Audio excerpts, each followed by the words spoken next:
Welcome to Broaducation, Samantha. I'm so stoked to have you here. Go ahead and tell the listeners a little bit about yourself as we kick off. I'm really excited to be here too. I know I've been wanting to do this for a while. So my name's Samantha. I own Lula Beauty. It's in Armonk, New York. I do lash extensions. I do brow waxing, tweezing, tinting, lamination. I do permanent jewelry. I do makeup. I also teach classes. So I teach lash lifts. I teach brow laminations, and I'm starting a whole series of doing all lash extension courses too. So like some that are specialized for certain looks, and then just a beginner course as well. That's so exciting. I love that. And your journey to education is a little bit on the newer side, right? Mhm. Yeah, so I just started recently. Always have been helping people and teaching them, like, here and there, so I've made videos for friends.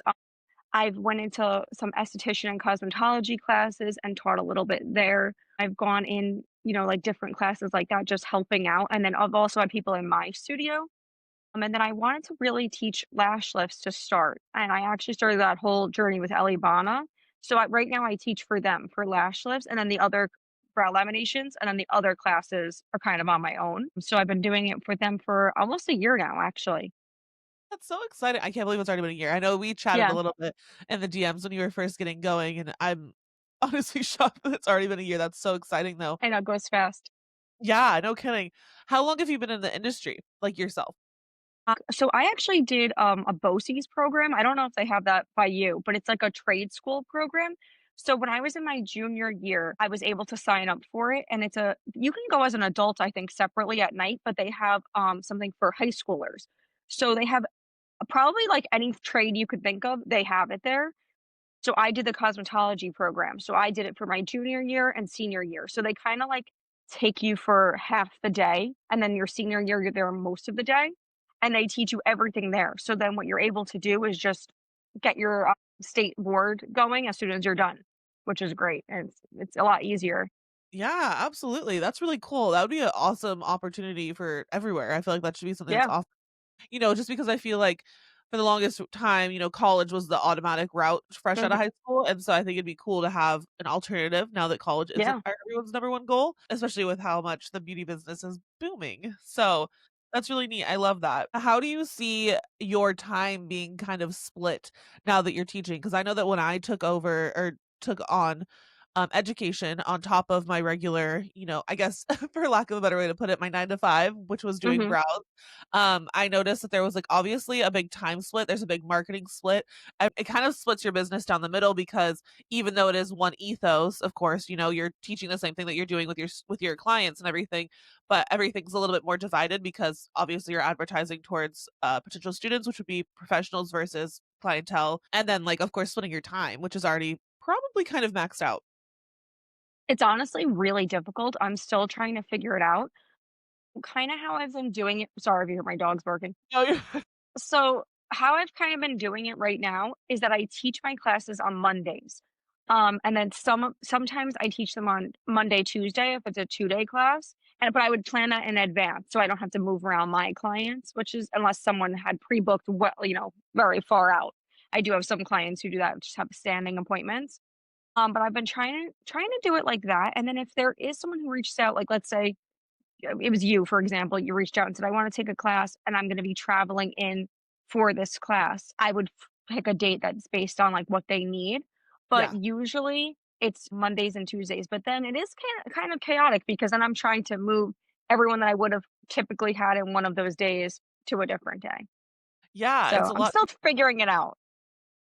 I feel the same way. I'm like, "Oh, the whole goal of education was to, like, I don't know, obviously expand my income, help others, in the community learn and teach and everything like that, and just kind of, like, empower newer estheticians or people coming into, like, our industry." But also at the same time, I'm like, "Oh my god, now I'm working 7 days a week," and, like, this is a lot. Whereas I feel like leveling up to the next stage is to let other things drop off, and I haven't seen that until recently. Have been able to work more closely to, like, 3 days a week in the studio instead of 4, which has felt really nice to have, like, that extra day, but it's such a transition. I feel the same way. I feel like I'm been teaching for, like, 3 or 4 years now, and I'm just now like, I'm getting the hang of it, so I totally It's feel your hard. Well, it's a what I'm lot. trying to do now is, so originally I had always worked Tuesday through Saturday, But I my salon's in an area where a lot of people don't work, like, the women typically aren't working, so they can come pretty easily during the week. So what I did was to make time for the classes is I started taking Saturday, Sunday off. So I still have some life too besides just teaching and working. And then on Mondays, that's when I do all of the extra stuff, teach the classes. And then because I have the Saturday off, I wasn't really getting a lot of people on Saturdays anyway. So because I have the Saturday off, I just do like all the behind the scenes stuff, like all the paperwork for the classes and all of that on the Saturdays. And then sometimes, like, if a client needs makeup done or something like that here and there, I'll go in on a Saturday too. But I kind of figured it out this way and it's been working really well. I know a lot of beauty professionals want to stop working Saturdays.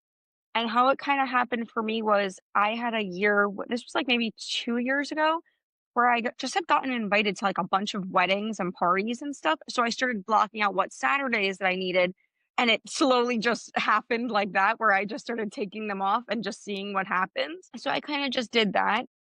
And then slowly it evolved to being off on the weekends. And then I just do longer hours during the week to kind of Yeah. balance it all. I feel like there's always some sort of balance. Like, I always say that the reason I'm okay going in on my Saturdays for a few hours is because I don't wanna work later during the week, and Hmm. I just feel like that's the transition, you know? If you're okay working a little bit later during the week, then if by all means, take your full Saturday and vice versa. I feel like we always talk about getting into the beauty industry in order to create our own schedule. And very quickly, once you go out on your own, you're like, oh shit, I need to be really available in order to build my Yeah. clientele. But once you've built, it is kind of your time to rein that in and circle back and take control a little bit more so of how you have everything kind of structured. So is it just you in your studio? Do you have employees? Are you It's a pretty big space. I was in a smaller space originally, now I'm in a bigger space, and I have 4 rooms. So originally I had someone named Catherine working for me. She actually rents from me now. So we transitioned to her renting from me, which cool? I actually personally like a lot better, and I think she Oh, likes it cool. better too. So we just switched it to that. Then I had another woman renting for me in one of the rooms that did massages, and we're still totally fine, but her lease was up and she had gotten really bad carpal tunnel. So she had just Okay. stopped doing it. So that room I ended up making up, I made it into like a little classroom actually. It looks really Yeah, cute. So I I did remember. that. Yeah. And then the other room, I have it just empty. So I want to rent that one out to something that would kind of complement all of the other services. And then but I wouldn't be like opposed to someone else doing lashes or brows in that space either. Just if they have Yeah, their own clients, it doesn't really matter to me. I'm totally. not seeing it like as a competition or anything. Yeah, absolutely. And then after, like, I'm thinking, like, just leave it as that for now, get someone in that other room, and then if someone wanted the extra 3rd room, I could do that too. And then my room, I just have set up for me. So it's Yeah. technically only me working for myself, and then I have the renter. I love that. It's like the Yeah. suite rental kinda setup Yes. Yeah, so style. basically, it's like that, like if you had a salon suite, but we're just in one big space, pretty much. I love that. I feel that's a really cohesive style, and I like that you're kind of you have the salon suite, but it's also more intimate as in just, like, you guys and not having to Mhm. deal with, like, 8 people renting or something crazy like that. Because I feel like that would be its own job, on top Yeah. of, like, working with clients and educating. Just to circle back to the education portion, what is one piece of advice you wish you could, like, tattoo on a student's forehead that you so that they never forgot and they walked away with it and always had it with them? So this is really funny because it's not like this inspiring quote or anything. I've just noticed it every time I teach a class. Yeah. People act like they're not working on a real person when they take a class. So I Yeah. always tell people, remember, you are working on someone's face. You are working on someone's face. And it's funny, like I notice probably except one student I've had, every single one is really rough on people. So I always want to tell everyone, just kind of remember it's supposed to be a relaxing, nice experience. So remember that it is a person there and that besides doing like a good service, talk to them too. Like, like remember Yeah. that they're a person laying there getting something done.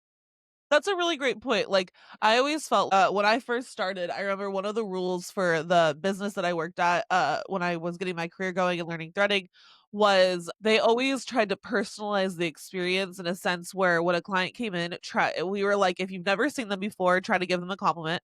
So with Yeah. brows and threading, they like have to hold and everything. So I would always like, Mhm. oh, your nails look really pretty today, or like I love the color of your Yes, nails. exactly. Or like I that dress that you're wearing is super cute on you, like it complements your skin tone. Like something like that kind of personalizes them. Make sure that they like I feel like it gives them the register that you notice them. You're seeing Mhm. them for them. They're not another ticket on the docket. They're not just coming and going. And then another thing that I personally kind of added to that was remembering something about their last visit. So if they came in Yes. right before vacation, the next time they came in, I asked how their vacation went, or their kid had a soccer game. How did that go? Like just these little things. And I remember over my career, I've been in the beauty industry about 10 years now. And over my career, the one of the number one compliments aside from like, oh, my brows look great, was like, oh my God, I can't believe you remembered that. And I just feel like Me like too. a little thing that clients are always surprised that it's like it's so funny. I don't know if they think like, oh, they're busy doing my brows, they're like staring at a wall. I'm like, no, I'm like listening to you Yeah. talk as I'm doing your brows. The biggest thing of multitasking is just like you said, being aware that you're working on a human being and that they have a life, they have things going on. A previous interview I just had, she was talking about just being really respectful of clients' times, and we don't always know when their birthdays or baby showers or weddings are if they don't disclose that with us. So any appointment could potentially be like a really exciting appointment or something that they've been looking forward to for a long time, whereas it is just a regular Monday or Tuesday to us. That's actually a really good point too. That like you don't know which one, when if it is their birthday lash appointment or brow appointment or Yeah. whatever they're there for. So I agree with that. I actually made I don't have it posted on my website or anything now, but I made like a little ebook basically on how to build your clientele, but how to build it based on like you as a person and the things that you do and like unpopular opinions and stuff like that. So every time I Yeah. teach a class, I end up printing it out and just giving it to them. Yeah, I feel like at this point, obviously, we both know that the, education realm of the beauty industry is it's slowly getting more and more saturated, Yeah. obviously, and obviously, the beauty industry is very saturated, we are all very aware of that. There's people coming out of, beauty school every day, and, I think one of the biggest things that we're seeing is that everyone's teaching how to do this, how to do that. Mhm.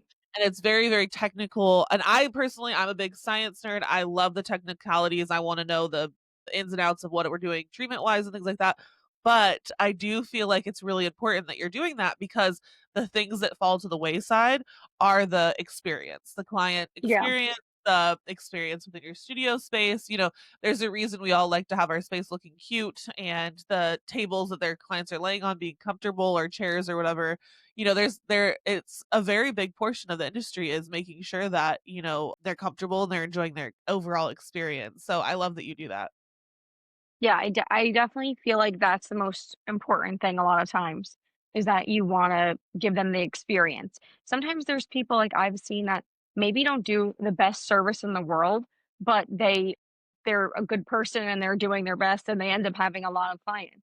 It's so true. I was looking through my reviews recently, which I like to do regularly just to kind of see what's working and what's not, right? I don't have like negative reviews, but even if there are all positive reviews, like what are they hitting on most? What is standing out to them? If you look at it from like a analytic way, you can see whatever's standing out the most, obviously keep doing that, but what's not standing out and maybe uptick that a little bit. And one of the biggest things I was regularly seeing that they were mentioning was kindness. And I'm just like, there Yes. is a lot of lack there that I've seen at least online and things like that, where I'm just like, oh, I would never say that to somebody. I would never say that Yeah. online or, different things like that. Whereas, like, if I would never say that in person, I certainly would never post it online. So I'm always amazed by the lack of kindness here and there. And of course, an online persona could be different than what they are with clientele. And everyone's clientele is completely different. Their demographic is different. What they're looking for is different. And I just feel like I would rather be in the kindness corner than any other corner. Exactly, me too. I Yeah. agree. I don't know, there's so many rough aspects of just the world that we live in, and especially women, we're kind of seen as less than, in society, and we're kind of pitted as second best and things like that. So I just want, like, clients to feel like they're in first place when they come into my studio, and I think kindness is the best way to lead that. Yeah, I agree. Like every time someone comes in, I kind of want them to just feel like okay, this is their appointment. I'm really big also on not running behind on people. I know that can always happen, Yes. but I try to give myself like plenty of time so that that person doesn't feel like, oh, I'm just like a number. She's just trying to rush through my eyebrows, send me out the door, and then the next one's already waiting. I So could at least I not could take agree my with you. time. Yes. I think we were just talking about this before we popped on, how hard time management is as a Yeah. business owner. It's so tricky, but I completely agree with you. My clients, if I'm running behind or if they like I've had clients come in, we've all had this happen where they come in on the wrong day or something and they're like, "Oh my god, I Yes. thought it Yeah. was the next day or something." And every single time that happens, they're sitting out there and I walk out kind of confused like, "Oh, why are you here?"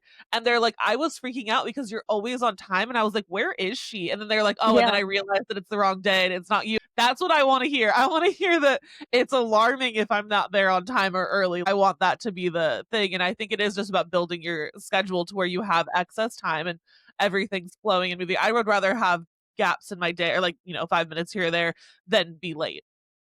Yeah, I agree. So what I kind of do is sometimes I can't do that, like if it's for like a holiday weekend or something like that, then I'm all back to backs. But I try to give myself at least, like you said, like 5 minutes here and there, just so that way you quickly clean up and then the person's not just sitting there waiting either, and then just not rushing the first person out.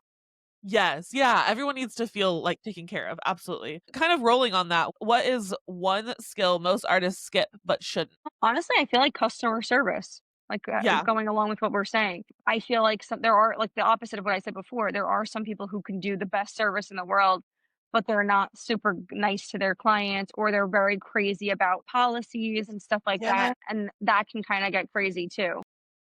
That's such a good point. Policies is something I think we had talked about prior to coming on to this Hmm. episode, and I think we're both on the same page as far as I don't like to shove my policies down my clients' throats. Right. I have it obviously where it needs to be, but I don't have it all over my Instagram. I think it's weird going into an Instagram relationship. You may not even be my client. Like, why do you need to know my policies right off the bat? Like, I think that's a booking page and a website type thing situation. And I'll even go as far as waiving the fee the first time and Hmm. reiterating the policy, being like, this is my policy. Typically today, this would be this charge. I'm gonna waive the fee this time. But no, for moving forward, this is what we're looking at. And I think that's a really nice way to give them a courtesy out the first time. And then next time going into it, they're either going to be like, okay, I know the policy, go ahead and charge my card. Or it's just one more way of having the personal conversation versus just them signing something that they're not reading or whatever. I think reiterating it via text or call or whatever your form of communication is with your client is a nice way to like personalize the policies. Yeah, because I feel like sometimes when you're so crazy about policies and you're just so on top of everything, like, oh, you called me and said your kid has the flu. Okay, well, I'm going to charge you your $200 appointment or whatever it is. Sometimes I feel like when you do that too often, you're just making people have a bad taste in their mouth about your business. And if you just let stuff go, and I'm not saying all the time, there's definitely times where you have to do it. But once in a while, like if someone reaches out to you and says, oh, something came up or I'm not feeling well or something like that, I would rather just say, okay, let's reschedule for you for another time than have this whole war trying to get a credit card from somebody or charging them. I feel like it's not worth it. Well, and what if you lose the client? You know what I Yes, mean? because Like, you I would probably rather will. have that They're money probably come not coming back. back. Yeah, I would rather have that money come back and waive that fee that one time and know that, like, the next month and the next month and the next month I have that income versus the one time, one off. And I think that when you personalize and you show, like, the respect of understanding of their life and their whatever the situation may be, and I think that you also have to, over time, have the skill of kind of reading people. Like, I feel like most of us could tell if they're being honest or if they're trying to kind of snake out of something. I feel like most of the time we can kind of register that. And I think giving that one-off time or their first time and I always like to when I'm having the conversation just to my list to listeners, if you're struggling to like kind of make these decisions, I always like to look back in their profile. Is this their first visit? Have they repeatedly done this? What is their background profile been? Have they always come on time? Have they always, showed up for their appointment? Have I canceled on them or had to like reschedule on Hmm. them before? And kind of just keeping a track of that because I just feel like it's the ethos, it's the customer service side, right? Yeah. It's just making sure that everything's running smoothly. And I totally 100% agree with you. I think that there's a time and a place for being really strict. I think that some people are too Bible about it. I think that it needs to be a little bit more of a guideline than a hard Yeah, and fast. that's what I mean. Yeah, I feel like some people get so crazy about it over every little thing. And then also I was running into an issue where people were bringing their sick kids in with them to their appointment if they were too little to stay home alone. And I was like, I don't really want that. So instead of that, I just say, let's reschedule you. And then there's no issues 100%. at all. Yeah, because then you're like, not only are you giving them an out and, like, Hmm. making sure that they're not bringing sick children into your space, but you're also saving yourself. You're protecting your Yeah. business, you not being out sick and losing money, or your next client coming in and getting sick or something like that. Like, it's just I think that sometimes I feel like when I see people being too hard and fast on that rule is they're very zeroed in, and I wanna look at big picture, Hmm. right? I wanna see next day, the next month, the next year. Like, I feel like it's the difference between being in it in the moment and looking for a lifetime, commitment to the business and the industry. I wanna be here forever. I don't wanna be here for a couple years.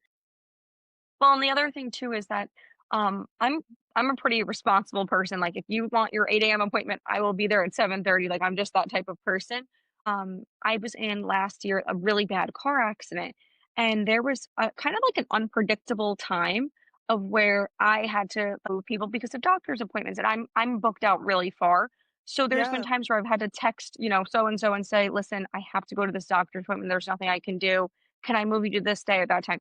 If I was so crazy about policies with those people, they would not Yep. wanna do the same for me. So I'm trying to have a mutual respect between everybody. That's exactly how I feel. I'm like, I am just one of those people that, like, I'm not saying I'm flaky by any means, but there's certain situations where I just can't help it. I You have can't my husband, control I have it. my dogs, I have my family. I can't control it all the time. So if I feel that way, why would I be rude to my clientele? Like, I'm showing up to my Mhm. best of my ability. I'm hoping for equal respect. I'm hoping that you're showing up to the best of your ability. And that just means to the best of your ability. If that day you're sick, that day you're sick. You know what I mean? Like, and I just feel like we need to, the same way that I want my clients to remember that I'm not a robot, I'm a person behind my business. I need to remember that they're not robots and that they're people behind their appointments as well. And so I think it's just about mutual respect and trust. And I think that's a really great way to look at it. You had to take care of you in order to keep doing your business and running your business and showing up to the appointments and taking care of you and your body post car accident. And Right. they respected that because you respected them. And I think it's a better way to build a relationship, long term.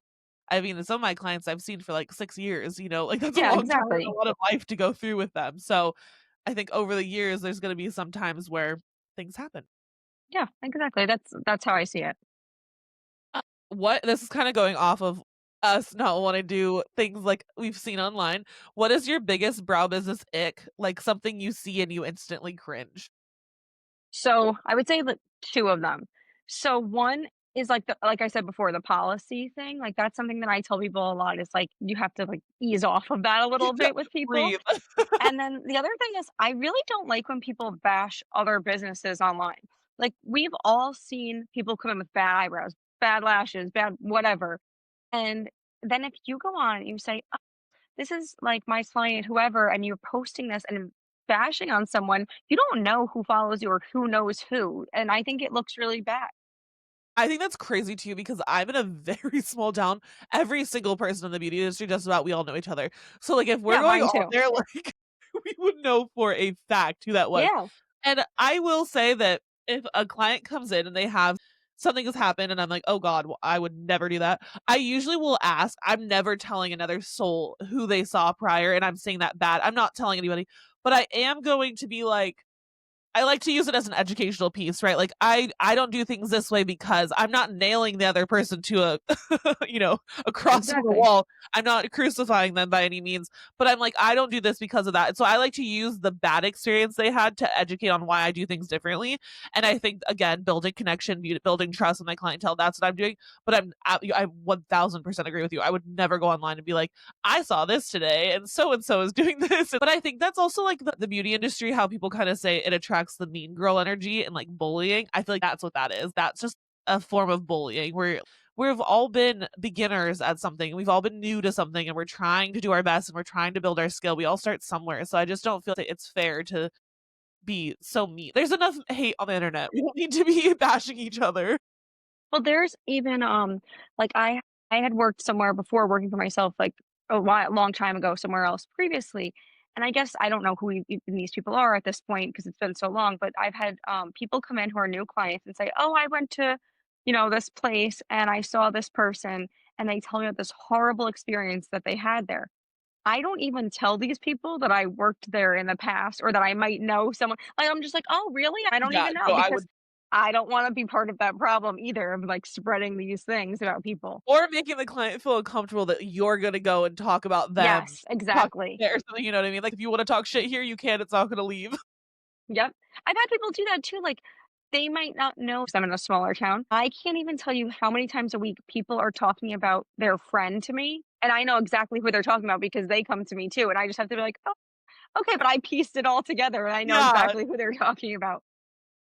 I think it's fun when both parties know that it's not leaving that space. We can Right. gab, have our little moments, if you will, talk shit.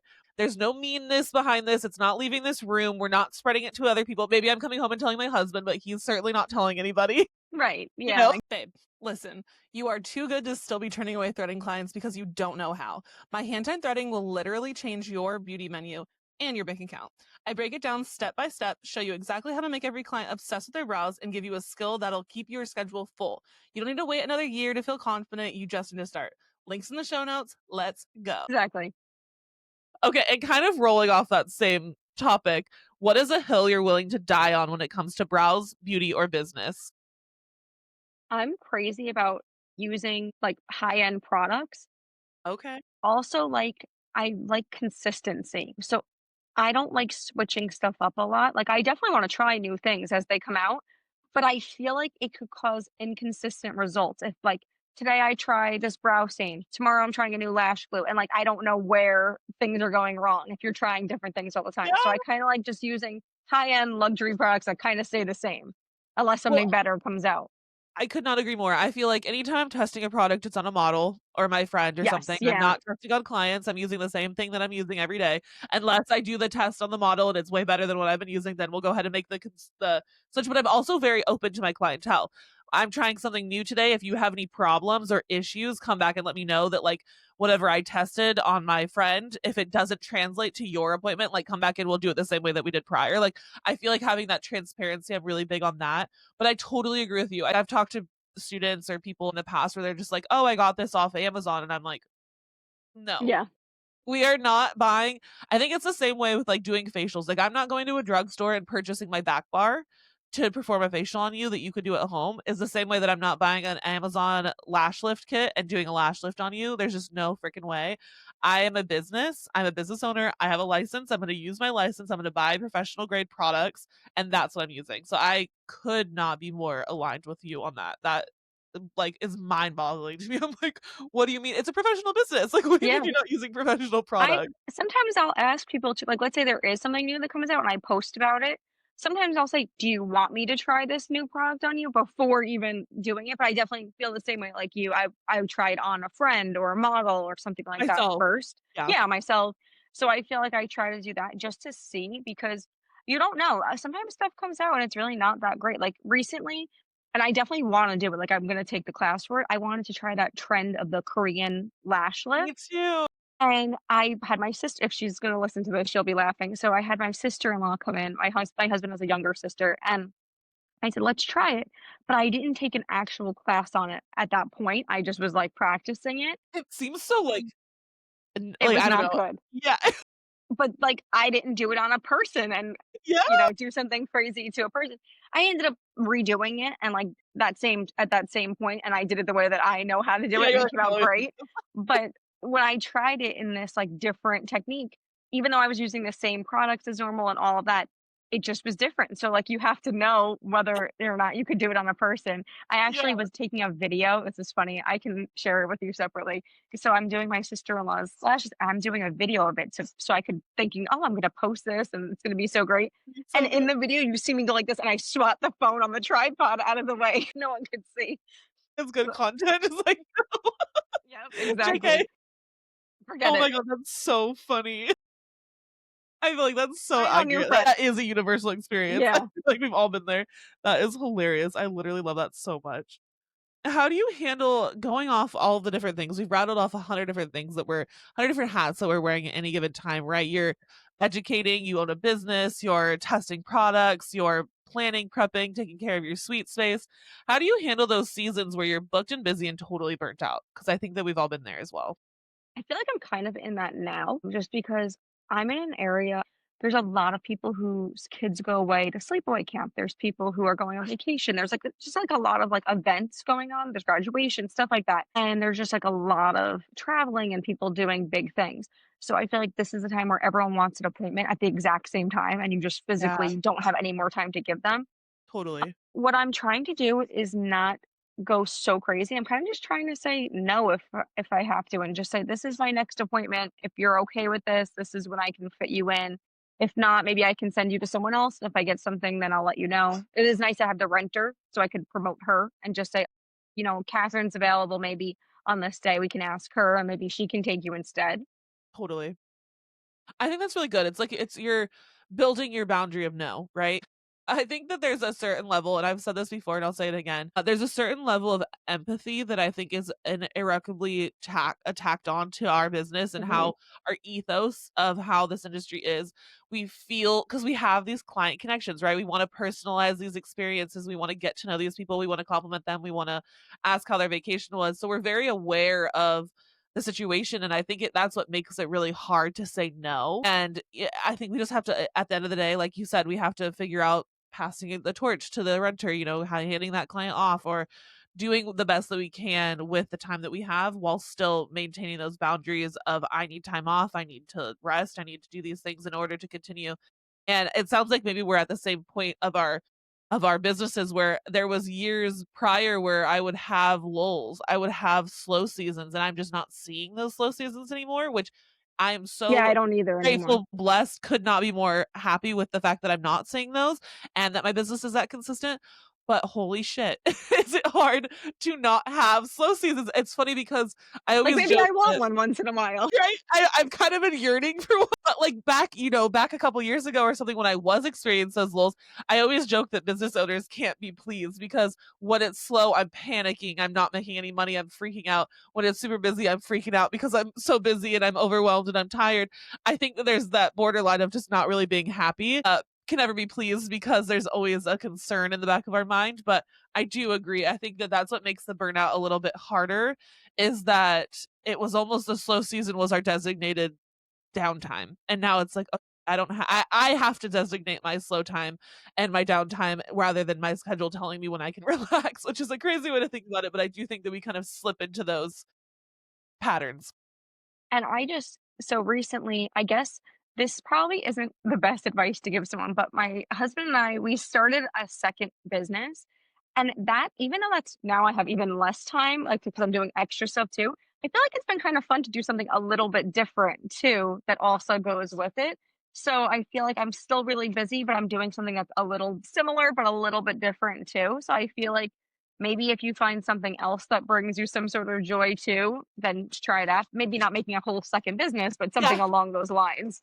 That's exactly how I feel about the podcast. When I'm feeling really burnt out on my brow business and the educational side, I love breathing new life into the podcast. So it's still a part of my business. It still helps, bring community connection and education. It's still bringing the things that I want my business to bring to the world, but it's different and it's a change of pace. And I think as us business owners, I personally have ADHD, so there's that part of it as well. I think business owners don't love or we're conditioned to not want to sit still. We kind of are just like busy. So relaxation and periods of that are difficult. So I agree with you. I think it's kind of nice to have like let me put this on pause, but even if I'm focusing on something, another project or business or whatever, at least that's not in the back. Like I'm letting my brain take a break from that and focusing on this instead. And it is kind of like a way of relaxing in a sense of just like, I don't know, to pausing. Yeah. So like something a little different. Yeah, exactly. Okay.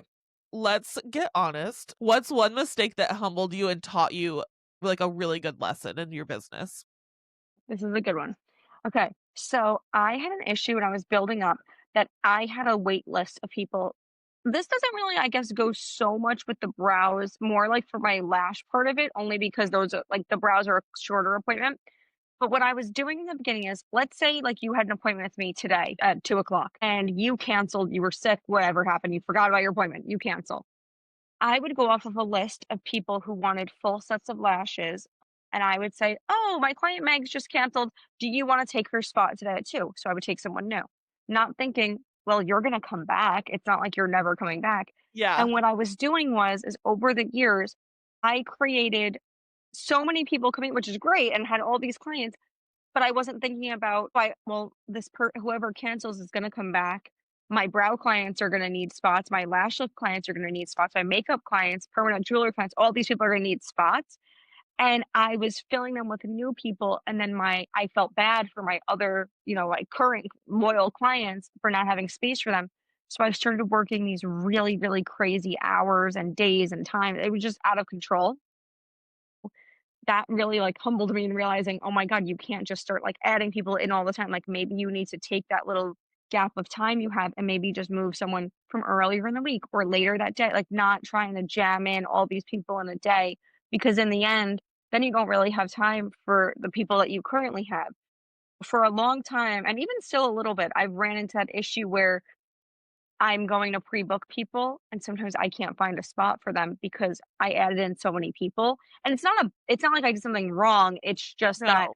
I didn't realize what I was doing. So Yes. now what I do is, let's say someone wants a new appointment with me, they're a new client. If I don't see time for them, I'm not gonna try to, like, squeeze them in, or if someone cancels, like, try to get them in if they're gonna be a consistent client and need a specific They have day to and be used time. to that. Yeah. Yeah. Yeah, So yeah. what I'll do is I'll say to them, "Let me take down your information. If someone cancels, I'll give you that spot." Like, if, like, let's say you were my brow client and stopped coming, then I can fit in another brow client. Yeah. So I try to do it that way, or I'll say to them, "Why don't we book it out, like, a little bit farther out if you don't mind, if you don't care about coming, like, a month out or something like that." So I try to do it that way now, and it's so much better. Sometimes, like, a new client will call and say, "I'm looking for a lash extension appointment," for example, or a lash lift appointment. And I'll say to them, "Okay, well, currently I'm not taking new clients for those services. If you'd like, I can write down your information. And then if somebody stops coming, or they stop getting them, they move, whatever, I'll give you a call back." And I tell them the reason why I'm not taking new people currently right now is because I want to make sure I have enough time for your future follow up appointments. So Yeah. that's kind of how I word it. And I think it sounds a lot better because instead of just saying, like, "Oh, I don't," like, sometimes people put, like, in their Instagram bio, like, "Not accepting new clients," or something like that, and I feel like it sounds kind of mean, like you just don't want them. So I explain it a little bit differently, like, "Okay, so if you'd like to come to me, I can either take down your information and call you back, or, like I said, like, you could book it a little farther out, we can see what I have." Yeah, I think that's so smart because I have done the not accepting new clients and it was such a fail.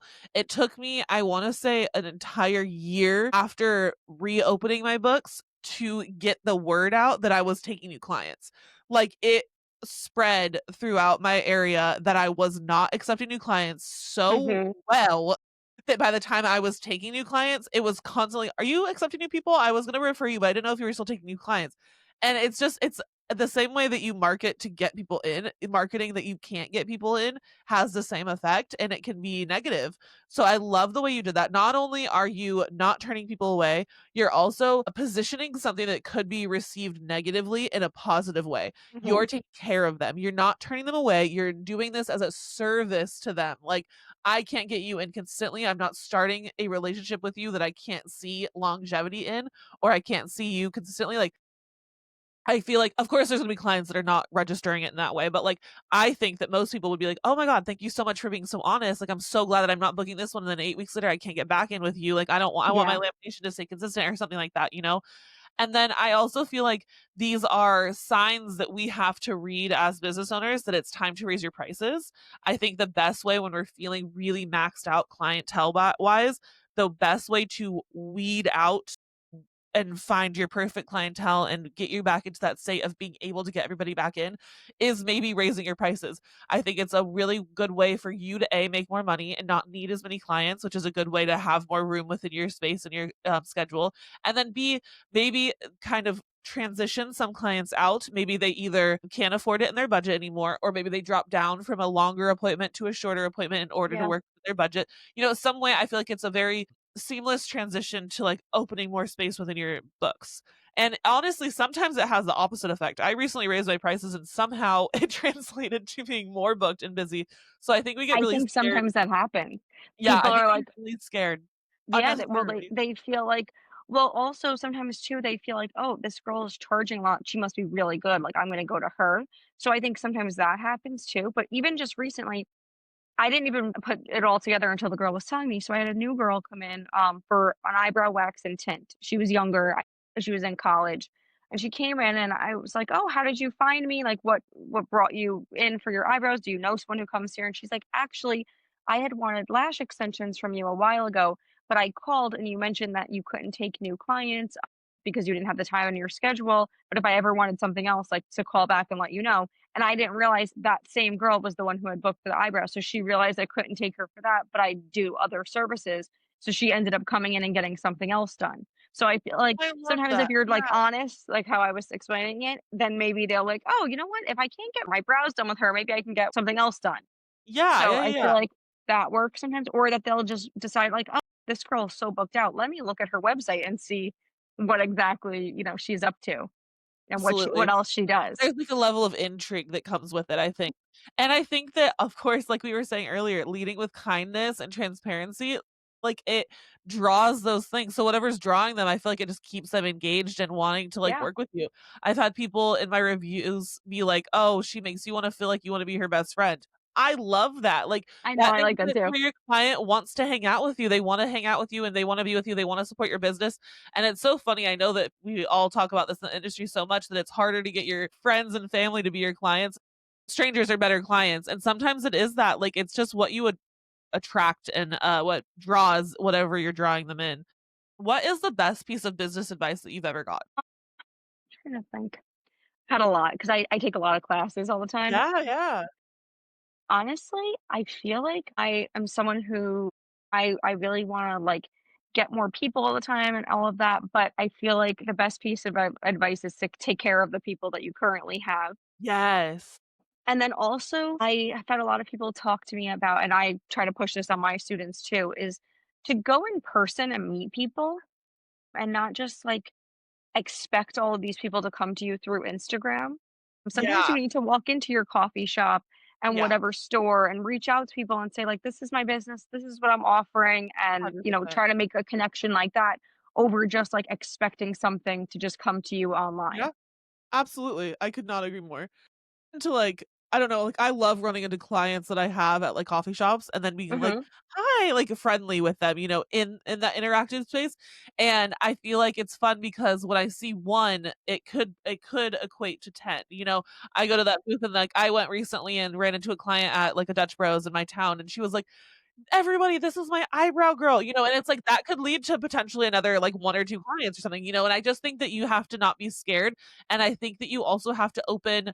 I know I have, like, anxiety when it comes to, like, public speaking and, like, social anxiety and things like that, but you do have to get to, like, this place that even if you have to fake it till you make it kind of a thing where you're just open and outgoing. I'm, like, 100% an introvert, and I told that to a client the other day, and she was like, "Are you serious?" And I was like, "Oh, girl, I fake it. Like, this is my persona. This is my business woman suit on when I come into work. Like, I'm a different version of myself because my business requires it so that I can go home and rot on the couch and not have any like Yeah. social interaction outside of my workplace, maybe. But like, you just kind of have to show up with whatever your business and your clientele needs. And I think that, like you said, showing up in that personal way, I think it's the same way that we need to be better about personalizing our Instagrams too. Mhm. Now in this day and age, I agree with you, the personal in-person connection is there, but also personalizing your Instagram. I don't wanna say hate because it's such a strong word, but I really dislike when I get a new follower, somebody in the beauty industry, I stumble across their page, and there's no profile picture. There's no Yeah. image of them, there's no selfies, there's nothing. They're never talking on their stories, they're never showing their face anywhere, they're not walking through their studio space, they're not showing you, like, where they're at, anything like that. Because I just feel like you need to personalize you and your business, and I love when I get a new client that walks in the door and they look directly at me and go, "Hey, I'm here for you."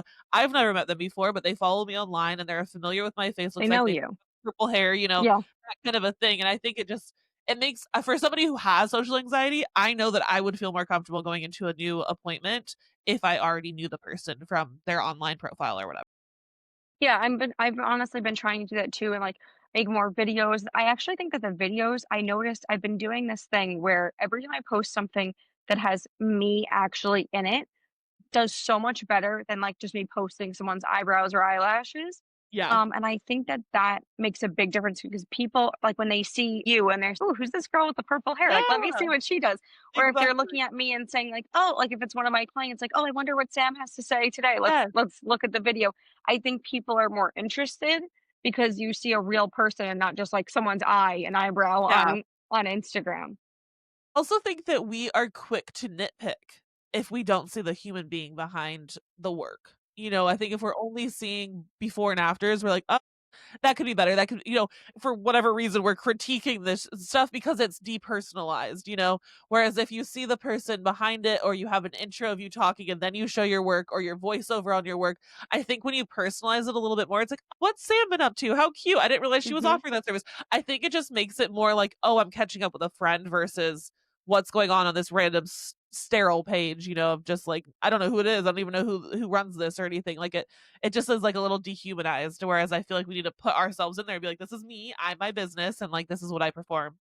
Well, and I just had to really do that more recently because I, did a whole rebrand. So I Yes, changed my business name. I did a lot. I changed a lot. The place, everything is the same. It's just like the name and all of that switched. It was just because of a trademark that I wanted to get. I've been doing the process for like 2 years because of yeah, teaching the classes. So in order to get a trademark, you have to show that you're using the name. So I started to switch everything. And that was one thing that I really had to figure out too is okay, so everyone was used to Lashing Out Beauty Studio, and although the services are the same, I'm the same, the location's the same, I had to go on there and be like, "Okay, I don't want people to be confused and not know that Lula Beauty is still Samantha Camastro." So I yeah, had to go on there and really I've been showing myself a lot more because I want people to realize, "Oh, wait," like if they're just scrolling on Instagram, "Oh, wait, this is the same girl that I went to last year for my eyebrows." you're So, maintaining yeah. that branding, like, it's your brand. Yeah, absolutely, I love that, that's a great lesson in itself. Okay, just one more question. What is something you believed about the brow industry when you started versus and, like, what has completely changed your mind now?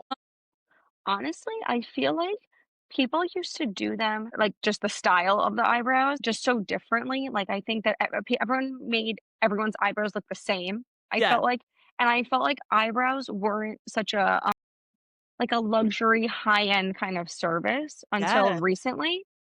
Like, I would say in the past, like, few years. I had someone recently come in and get their eyebrows done for me, and she's like, "You know, you should be charging a lot more for this." I've got So that before too. yes, I feel like something that I do too is that, like, that I'm learning now is that before I believed that, like, oh, it's just supposed to be like a quick service you can get done at your nail place. They make Yeah, everyone's eyebrows look the same and it takes 5 minutes. Whereas now I do them where, okay, I look at the person and then I stand behind them and then I go in front of them and I'm doing all these things to just make sure that they're perfect. And then I ask, do you prefer tweezing? Do you prefer waxing? Do you want threading? Like I ask all these different questions and then I kinda make it, like, into a little more of an experience and, like, a quick, like, "Okay, wax, you're out, bye." yeah. I got one of those, I think they call it a cold bar kinda thing, like the rechargeable metal thing, so I go over Love them, so it's, that. like, more relaxing. Yeah. I do the concealer, like, to highlight underneath. I fill them in if they want. I do, like, an oil on them after, so I try to make it more of, like, a luxury experience rather than, "Okay, lay down, I'm gonna quickly wax them and send you on your way." Yeah. And I Absolutely. try to ask more questions too. Yeah. Yeah. No, I love that. I think that's so true. I think that if we want our brow businesses to look like careers, because there's always the, "Oh, your little brow business. Oh, is that all you're Mhm. doing? You just do brows." Like, we've all had that in the past. I think to move away from that, we have to be serious. We have to take our services seriously, and that sounds like exactly what you're doing, and I love that because you're not only showing up for yourself and your business, but you're showing up for your client. You're going, "This is a real service. You should feel pampered, and you should take it just as seriously as you would a lash extension appointment or a facial or whatever. Your brow shaping appointment should feel the same. You should feel really well taken care of. You should feel pampered in a little bit. You should feel like we're the expert. We know exactly what we're doing. We're very knowledgeable, and all of those boxes need to be checked. Now, is that my every single appointment? No. Some of my moms love coming in 15 minutes. They know for a fact they can bring their kid. It's not going to be a nightmare. And sometimes they do just want in and out. But there's a level of trust that built up to that appointment, right? There were the moments where I was asking them tons of questions and figuring out who they were, and now we can get to the maintenance where they're just popping in and popping out. But I think that you're right. Like, there's a big ethos shift that has changed in the brow industry, and I love that we're all taking it more seriously, our clients are taking it more seriously, and I think it just leans towards more longevity in the brow industry, which I love. Also, too, is that as much as we don't wanna all believe this in this industry, all of the services that we all offer are wants, they're not needs. So we wanna make the client feel like they need to get these services done Yes, because they that's love such a getting good them. point. I could So not agree you more. want them to feel that way. Yeah, like they can't go a month without getting their brows done, how could Mhm. they? Yeah, I Exactly. love that. Oh, this was such a fun conversation. I am so thankful to you for coming on. I think my listeners will absolutely love this, and I thank you for your time. I think there was a lot to be learned throughout all of this. So thank you for being here, Sam. No problem, thank you. I'm so excited we finally got to do this, and I I know, actually right? got to, like, meet you I somewhat online know. finally I after swear talking I'm for just so like long. yes, I'm just, like, using my podcast to actually meet all of my Instagram friends, at least more live than It's on the fun. screen. Yes, absolutely.